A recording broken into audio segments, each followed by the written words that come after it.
Hi, I'm Henry Friedman, and this is Crash Boom, a production company that should in no way infringe upon the rights protected under Law Code 513 by the lawyers over there at Crash Course.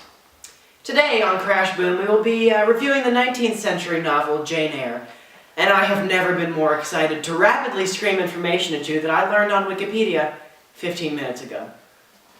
So now, without further ado, Crash Course. No, excuse me. Crash Boom.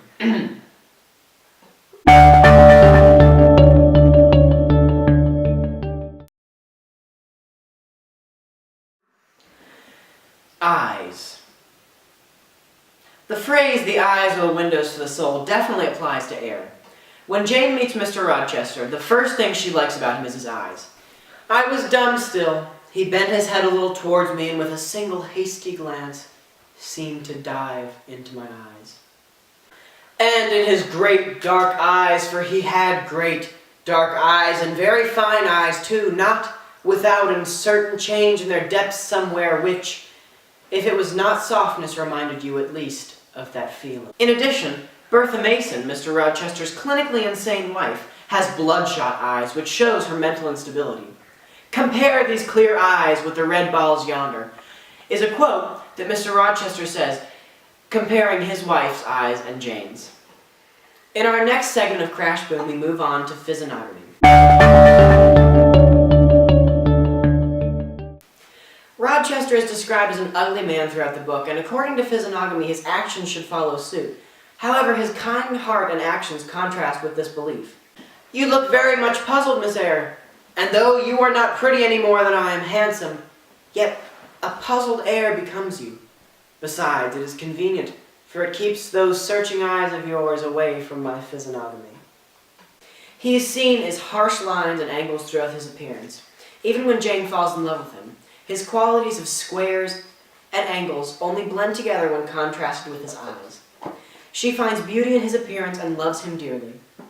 I talking of ladies smiling in the eyes of gentlemen, and of late so many smiles have been shed into Mr. Rochester's eyes that they overflow like 2 cups filled above the brim. Have you ever remarked that?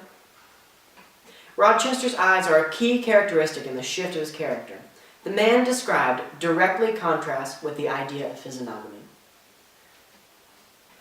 He had a dark face with stern features and a heavy brow. His eyes and gathered eyebrows looked ireful and thwarted just now. You ought to have replied no such thing. Beauty of little consequence indeed, and so under presence of softening the previous outrage, of stroking and soothing me into plasticity, you stick a sly penknife under my ear. Go on. What fault do you find with me, pray? I suppose I have all my limbs and all my features like any other man. They insulted me as coarsely as they could in their little way, especially Celine, who even waxed rather brilliantly on my personal defects. Deformities, she termed them. Now it had been her custom to launch out into fervent admiration of what she called my beauté mâle, wherein she differed diametrically from you, told me point blank, a second interview, that you did not think me handsome. Next we take a look at Jane Eyre, who is a young girl that is described in differing states throughout the book. For most of the novel, she's described as a plain face by herself and others. Jane possesses a strong and quick-witted mind. By no means is her spirit or personality plain or dull. "I can live alone. If self-respected circumstances require me to do so, I need not sell my soul to buy bliss. I have an inward treasure born with me." Jane possesses a fierce spirit inside of her that contrasts with her plain appearance.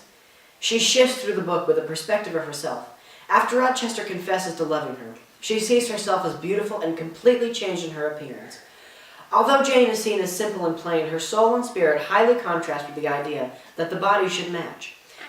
When she feels lively and beautiful, she sees her body change and glowing. Jane's character fights the idea of physiognomy. Next we see Bertha Mason. She's described as an animal and a monstrosity from the first encounter with Jane. In the deep shade at the further end of the room, a figure ran backwards and forwards. What it was, whether beast or human being, One could not at first sight tell. It groveled seemingly on all fours.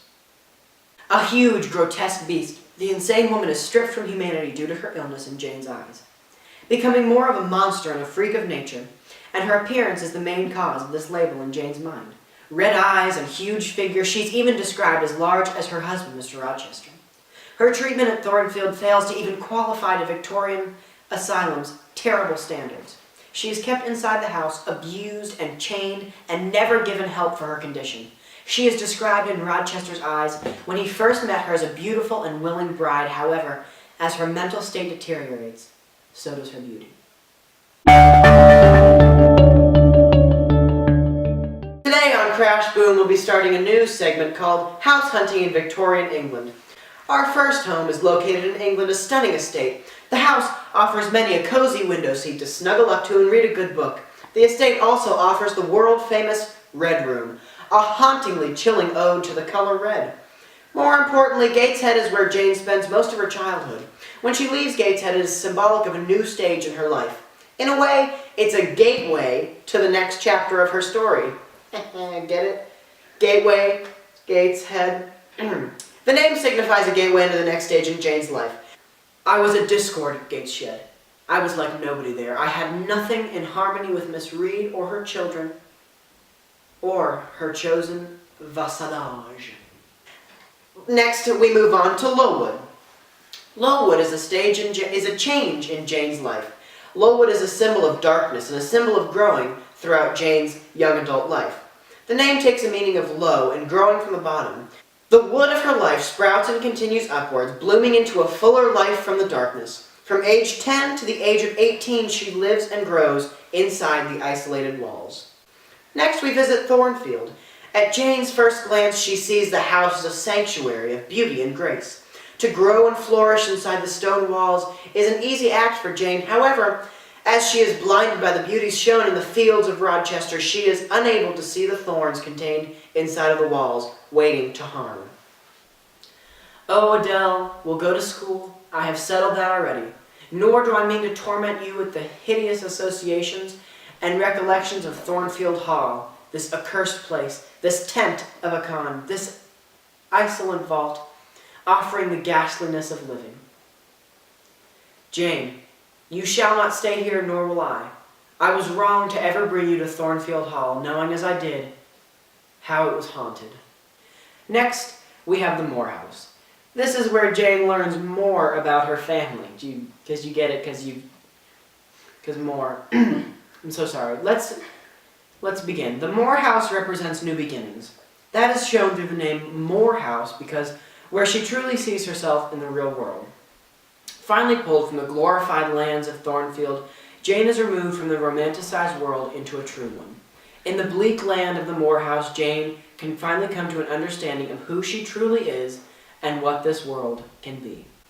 The candle whose ray has been my beacon burned on the table, and by its light an elderly woman, somewhat rough-looking, but clean, like all about her, was knitting a stocking. I noticed these objects curiously only. In them there was nothing extraordinary. A group of more interest appeared near the hearth, sitting still among the rosy peace and warm suffusing it.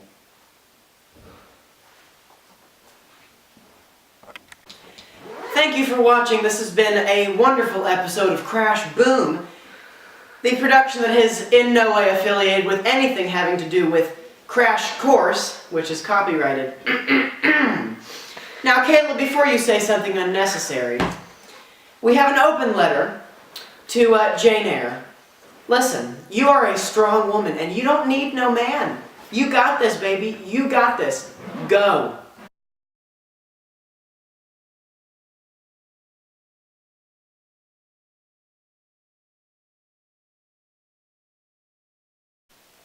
Denise, will you